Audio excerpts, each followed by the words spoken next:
I'm out of Coyote Pass and remeasuring things. I'm just trying to figure out what's the best configuration. I don't know the answer. Whether I'm right or wrong, it just still feels just deep wounds of betrayal. Awkward enough. It's just weird. It was so weird to be at this event and to act like we didn't even know each other. Sister wives star Christine Brown and Janelle Brown are having the time of their lives in Sedona, clearly enjoying their time together. Christine casually mentioned that they were filming, because why not multitask? While Janelle threw in that they went stargazing with Gwen, B, and David. Meanwhile, somewhere in the distance, Kody is probably fuming, as usual. And for those still clinging to the rumors that Christine and Gwen aren't speaking, this should finally put that to rest. Nothing like a little family bonding under the stars to set the record straight. Hey there, welcome back to Reality Nexus X. It's your girl, Elena, and I hope your day is as amazing as you are. Buckle up because we're about to jump into today's juicy video. Let's get into it. When Sister Wives star Christine Brown left, Kody put on quite the performance, didn't he? He was so upset, angry, grieving, rejected, blah blah blah.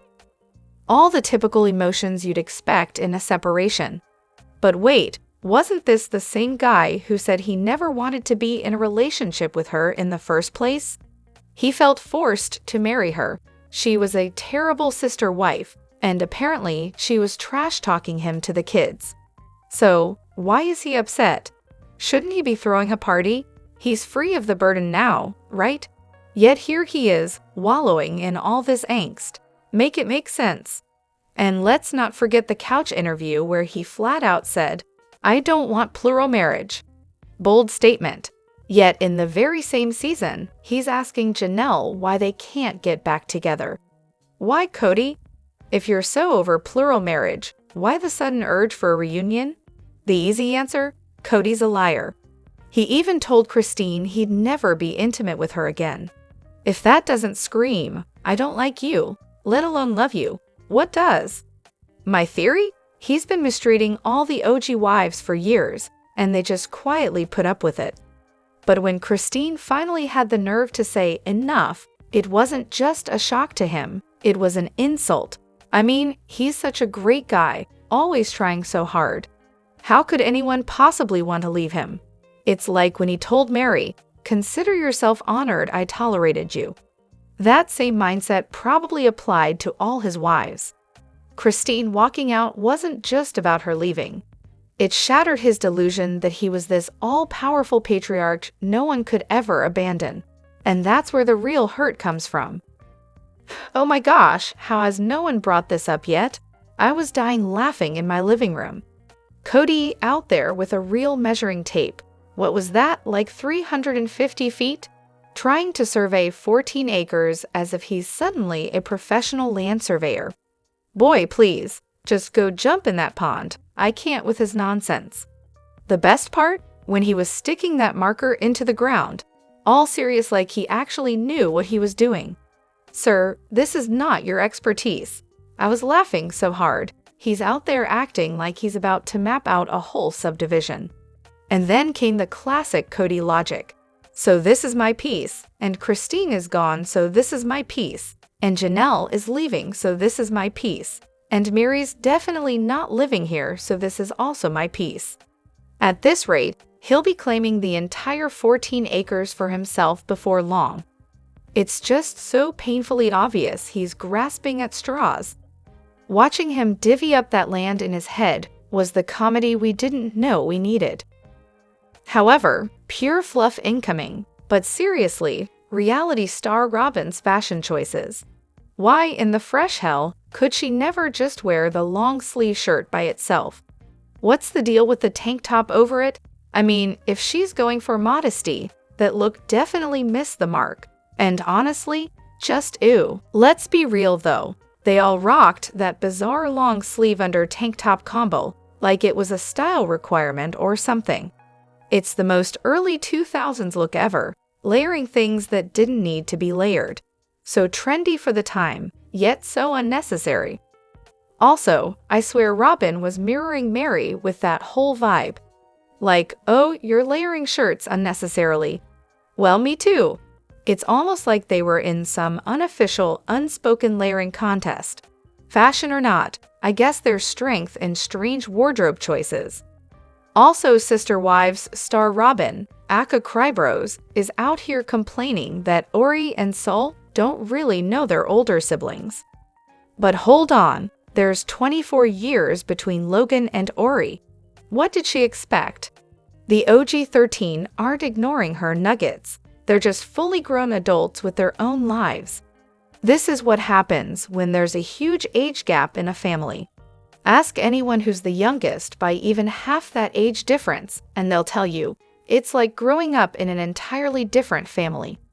It's no surprise that when you're the baby, you're in a totally different world than your older siblings. The parents are older, often more settled financially, and the older kids are off living their lives. It's basically like being an only child with a bunch of adult siblings who occasionally visit. But for some reason, Robyn thought the OG kids would forever dote on her babies and never grow up, kind of like her forever babies at home. Honestly, what was she expecting? The OG-13 were between the ages of 6 and 22 when Ori was born. Even if they all had been raised in the same house, which they weren't, what's a 1-year-old going to have in common with a sibling who's basically old enough to be her parent? Sharing the same dad doesn't magically create an unbreakable bond. If that were the case, Robyn's older son, Dayton, would have a tight relationship with his biological father's kids too, and we all know that's not happening either. At some point, reality just needs to set in. Additionally, are we done with Sister Wives? Honestly, it's starting to feel that way. The train wreck that used to be so captivating has finally crashed. The passing of Garrison really put things in perspective.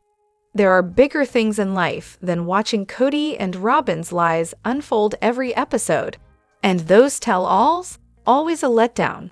No hard-hitting questions, no accountability, and we all know R and K will walk out the second it gets too real. So seriously, what's the point?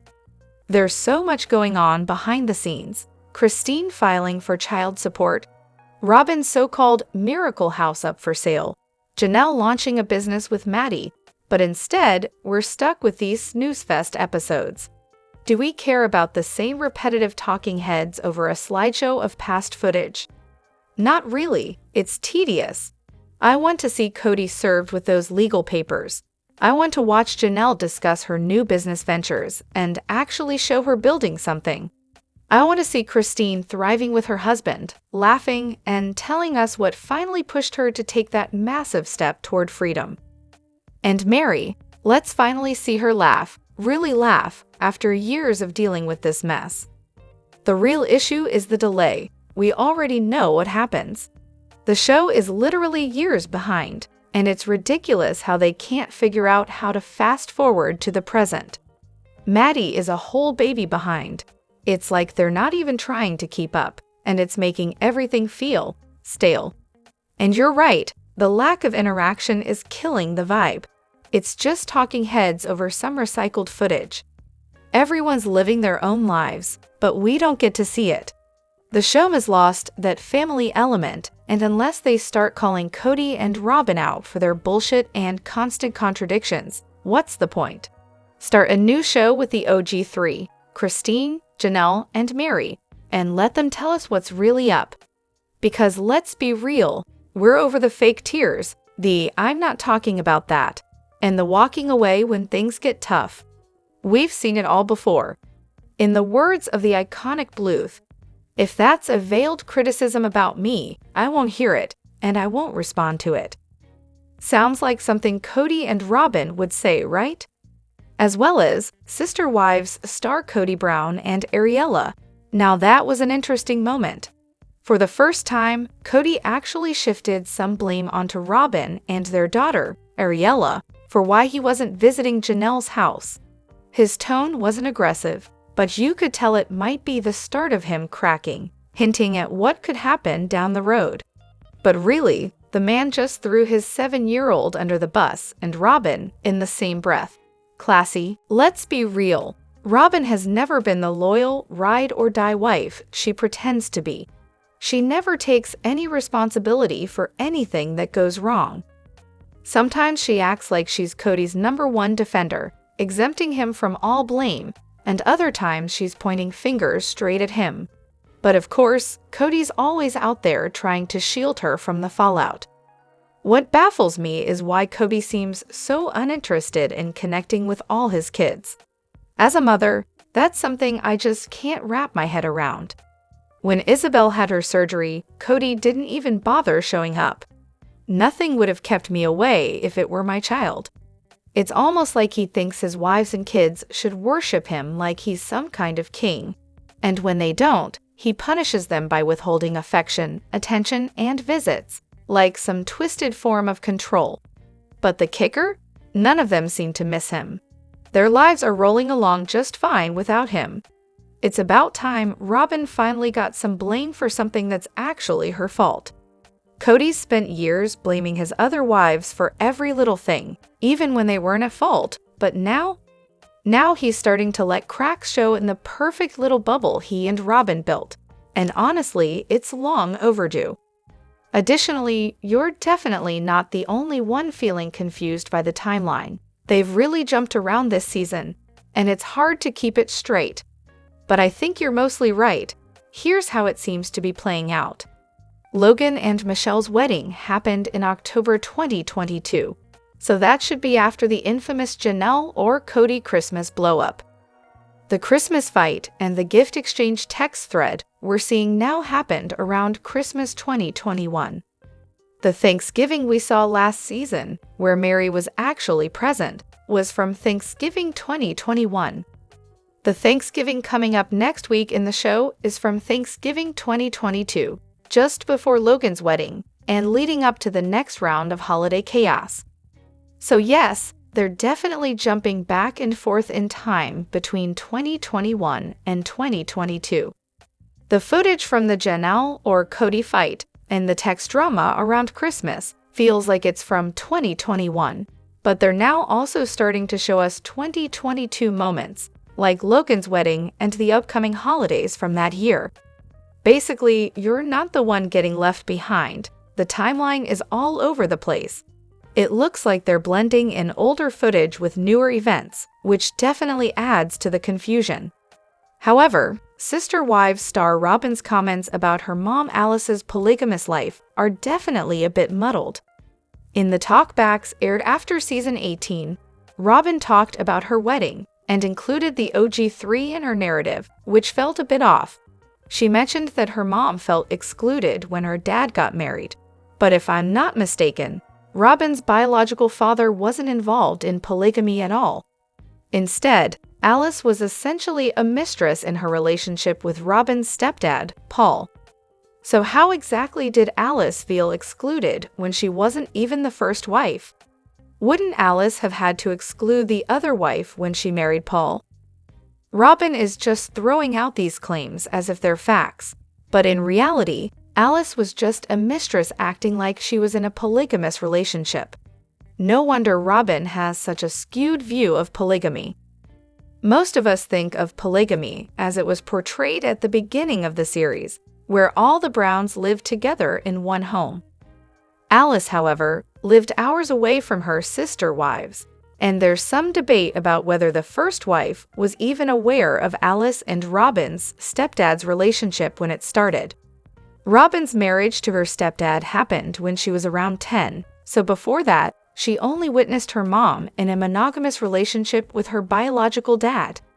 The distance meant that Robyn's family didn't interact much with her stepdad's first family, and she has even mentioned how her father would spend all the major holidays with his first family while they celebrated days later. It's clear that Robyn's family was definitely the second-tier family in this situation.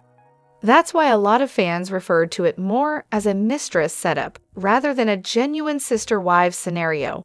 There wasn't really any integration or connection in the way we traditionally think of sister-wives living together. Robyn talks as if she's an expert on polygamy, but it sounds like she actually had very little experience with what it truly means to be a sister wife. Her family dynamic was pretty isolated from the rest of her stepdad's family, which probably shaped her warped views on the whole situation. Moreover, in Season 8 of Sister Wives, during the anthropologist's visit, Aurora sitting on Kody's lap definitely stood out, especially since it feels like a unique moment compared to how the other kids interact with him. While there may be a few instances of the other kids being affectionate or clingy, none seem to quite match that specific vibe. During my rewatch, I can think of a few moments where the other kids showed affection, but it doesn't seem as prominent or consistent as what we see with Robyn's children. For instance, Savannah has been seen on Kody's lap a few times, most notably during the Christmas scene at Robyn's Flagstaff home, as you mentioned. There's also a scene from earlier seasons where she would cuddle up to him, but it's not as frequent as with Robyn's kids. Isabel might have had a few affectionate moments with Kody when she was younger, like that conversation you mentioned with Christine, where they noted Isabel was especially sweet to Kody and Mary. However, the overall pattern seems different. The moments don't feel as overtly affectionate or manufactured as what we see with Robyn's children. You're right that Robyn's approach has felt very much like a forced bonding experience. The instances of her kids being overly affectionate toward Kody come off as staged and almost competitive, like they're trying to prove their love for him over the OG kids. This certainly could create an awkward dynamic for the OG 13, watching their step-siblings constantly cling to their dad in a way that feels overly orchestrated. From the beginning, Robyn's insistence on her kids' adoption and the way they interacted with Kody, a mix of panic and enthusiasm, definitely paints a picture of a more manufactured family dynamic. While Kody has shown affection to all his kids at various points, the stark favoritism toward Robyn's children is hard to ignore. In earlier seasons, he seemed more present and engaged with all the kids, but that shifted as time went on. While he might have cared for them all at one time, the familial bonds that once existed seem to have become overshadowed by the dynamics Robyn introduced. It's quite sad to watch the family dynamic unravel as you're rewatching the series, and it definitely gives a glimpse into how these patterns developed. Also, I think many fans share your frustration. The constant whining and crying from Kody and Robyn can be exhausting, especially when Kody acts like the world is out to get him. It's hard to watch him play the victim card when he's been a significant player in the family's downfall. Honestly, it often feels like the show has turned into a therapy session for Kody rather than a family reality show. I totally get wanting to tune in to see how Christine, Mary, and Janelle are doing, but it can be tough when so much airtime is dedicated to Kody and Robyn's melodrama. Sometimes it feels like they're recycling the same grievances episode after episode. And don't even get me started on the endless parade of the same 3 photos from their past, and the repeated stories about how they all met 30 years ago. We get it. It's like they're stuck on a loop, filling an hour with recycled content and leaving us with barely 10 minutes of anything new, or new that feels more like déjà vu. But I have to admit, there's a bit of dark humor in catching them contradicting each other and themselves in interviews. It's like watching a poorly scripted drama unfold in real time. I've noticed the subtle hints of resentment toward Ariella coming from Kody too. It seems to bubble up in his interviews with little snipes that could easily be overlooked but are telling. Given that she's approaching that age where kids start having opinions, it makes sense he might be feeling a bit threatened. It's bizarre that there seems to be way more focus on the girls in the family, whether it's in positive or negative lights. Solomon hardly gets mentioned at all outside of generic references to "my kids," which feels odd. It's like Kody and Robyn are treating him as an afterthought, while the dynamics with the girls are front and center. So, while many of us might be getting tired of the Kody and Robyn show, it's hard to look away entirely. Their drama may be repetitive, but the glimpses of the other wives and their kids keep us coming back for more, even if we're rolling our eyes the whole time. I'd love to hear your thoughts in the comments below. Do you agree or disagree with what we've discussed? If you enjoyed this video, please give it a thumbs up, subscribe, and don't forget to hit that notification bell for all the latest updates. Your feedback really matters, and I can't wait to see you in the next video. Thanks for watching.